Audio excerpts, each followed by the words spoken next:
खबर अब चंडीगढ़ से, जहां स्कूल में पेड़ गिरने से एक छात्रा की मौत हो गई।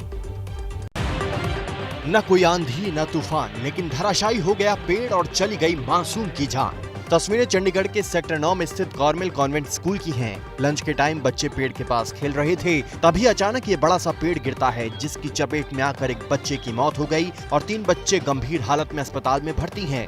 दोपहर के समय स्कूल में लंच ब्रेक था, जिसमें यहाँ पे करीब 40 के करीब बच्चे थे जो बैठकर लंच कर रहे थे, तो उसी समय ये हादसा होता है। गर्मी की छुट्टियों के बाद 1 जुलाई से ही स्कूल खुले थे और आज ये हादसा हो गया। हादसे के बाद गुस्साए अभिभावकों ने स्कूल के बाहर हंगामा भी किया है। बच्चे की मौत को लेकर स्कूल प्रशासन सवालों के घेरे में है। पेड़ की हालत जर्जर थी तो इसे हटाया क्यों नहीं गया? बच्चों को पेड़ के पास खेलने से रोका क्यों नहीं गया? पेड़ से दूर रखने की कोई व्यवस्था क्यों नहीं थी?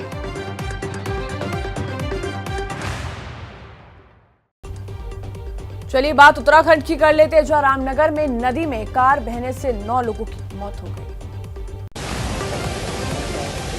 उफनती लहरों के बीच गिरी ये सफेद रंग की कार 9 लोगों के लिए मौत का सैलाब ले आई।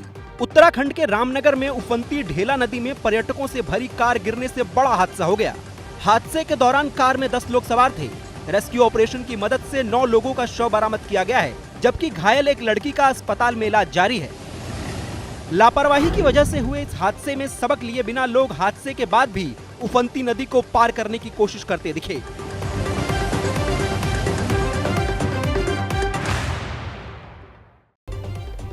पंजाब का हाल भी कुछ अलग नहीं है। पंजाब में भी बाढ़ की चपेट में आने से 2 लोगों की जान चली गई।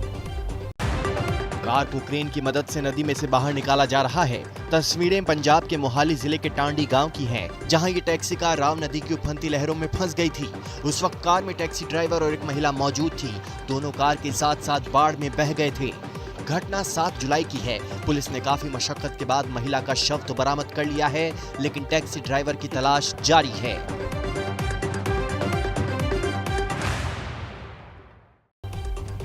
और अब आपको तस्वीरें गुजरात से भी दिखाते हैं। गुजरात में भारी बारिश से कच्छ में बाढ़ आ गई है।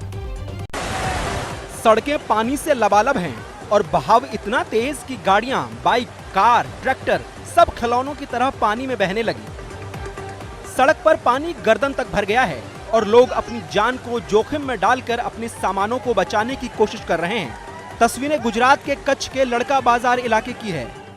दूसरी तस्वीर देखिए, बाढ़ के बीच से निकलने की कोशिश में टनों वजनी ये ट्रक जमीन में धंस गया, जिसे क्रेन की मदद से बाहर निकाला गया। तो दूसरी तरफ मांडवी और मस्का इलाका भी बाढ़ से बदहाल हो चुका है।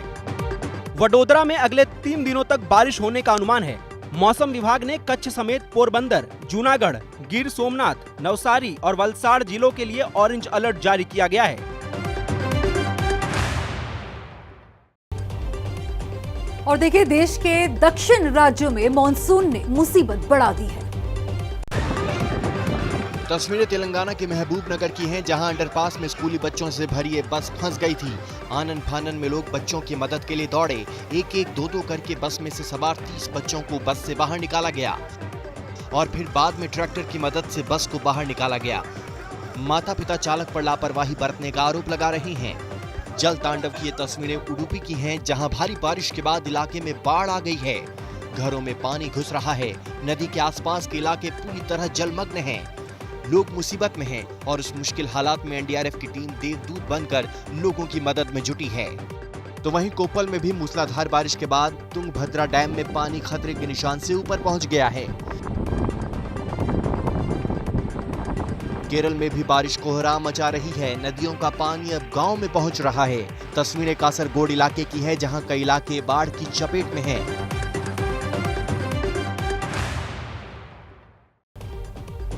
और अब अगली खबर, देश में मां काली के अपमान पर घमासान का दौर जारी है।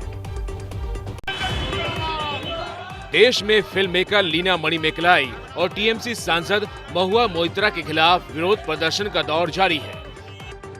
बिहार में बजरंग दल और वीएचपी के कार्यकर्ताओं ने थाने में शिकायत दर्ज करवाई, तो वहीं मिर्जापुर में हिंदुओं ने थाने में फिल्मकार लीना के खिलाफ शिकायत ज्ञापन देकर तुरंत गिरफ्तारी की मांग की। लेकिन महुआ अपने काली वाले बयान पर कायम है। আমি ওই প্রোগ্রামে ওই পোস্টার নিয়ে একটা কথা বলিনি। আমি যে জিনিসটা বলেছি সেই জিনিসটা কোন ভাবে 1% যদি ভুল, তাহলে কিন্তু আমি আমার কথাটা ফেরত নেব। मध्य प्रदेश में तो पुलिस ने लीना के खिलाफ लुकआउट नोटिस जारी कर दिया है। अब गृह मंत्री नरोत्तम मिश्रा ने ट्विटर इंडिया को चिट्ठी लिखकर भड़काऊ ट्वीट को लेकर नाराजगी जताई है। सांप्रदायिक और दूसरे के धर्म को या भावना को ठेस पहुंचाने वाले में ट्विटर को टूल का उपयोग कर रहे हैं।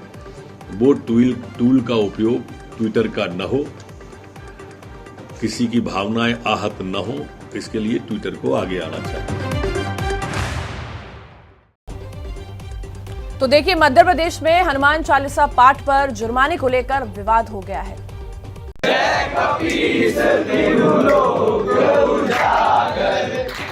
छात्र हॉस्टल के कमरे में हनुमान चालीसा का पाठ कर रहे हैं, लेकिन इनकी गूंज मध्य प्रदेश की सियासत में सुनाई दे रही है।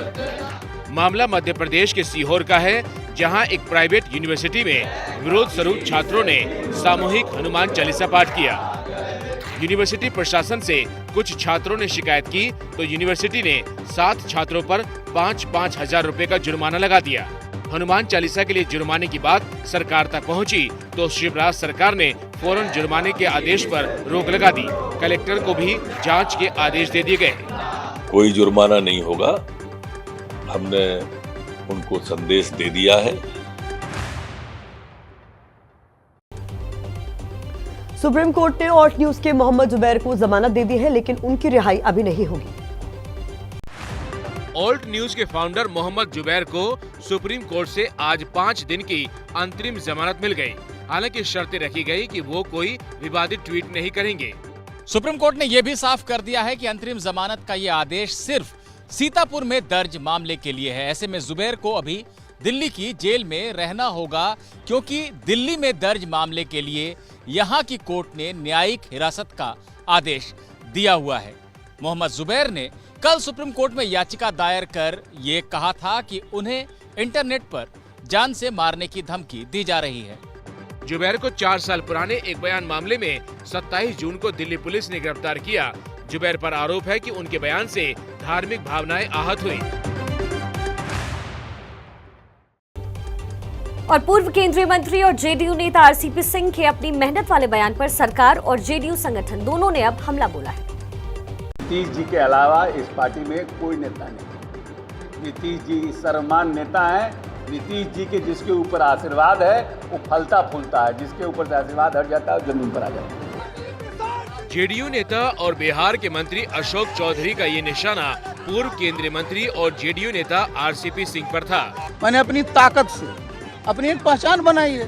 पिछले 1 वर्षों से मैं माननीय प्रधानमंत्री जी की कृपा से देश में केंद्रीय मंत्री भी रहा। दरअसल कल केंद्रीय मंत्री आरसीपी सिंह ने पटना में कहा था कि जो मुझे मिला है वो अपनी मेहनत से मिला है। इसी बयान पर बिहार सरकार के मंत्रियों के साथ साथ संगठन ने भी हमला बोला है। माननीय मुख्यमंत्री नीतीश कुमार जी के विशेष आशीर्वाद और कृपा से उनको राज्यसभा में 2 बार नामित किया गया और संगठन में राष्ट्रीय महासचिव संगठन का पद क्रिएट करके उनको संगठन चलाने के लिए जिम्मा दिया गया। उसके बाद राष्ट्रीय अध्यक्ष जैसी भूमिका के लिए उनका नामाकरण किया गया। लेकिन आज जो बयान आ रहा है कैसा गैर जिम्मेदाराना, गैर राजनीतिक बयान आ रहा है।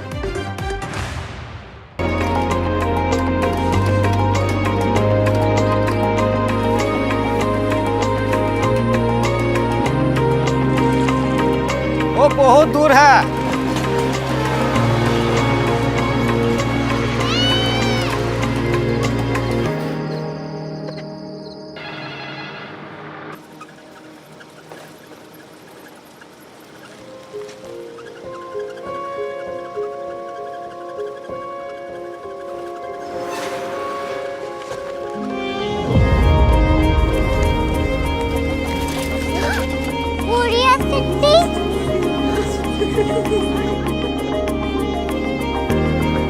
दुनिया कुछ लोग बड़े होते हैं। कोरिया सिटी कहाँ है? प्रोफेसर साहब को पता होगा।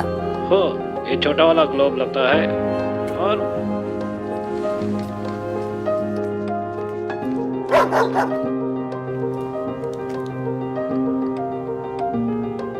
पता नहीं, मेरी बेटी से जाके मिल लो, शायद उसे मालूम हो।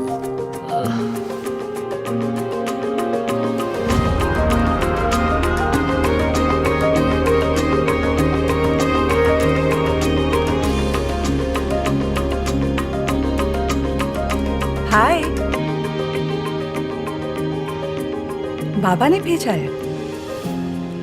Come here. Curiosity. Korea city नहीं, क्यूरियोसिटी। वो क्या?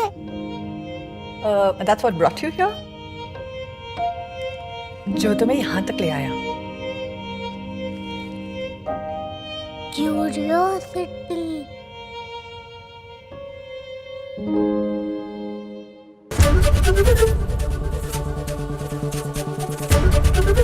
एबीपी न्यूज आपको रखे आगे।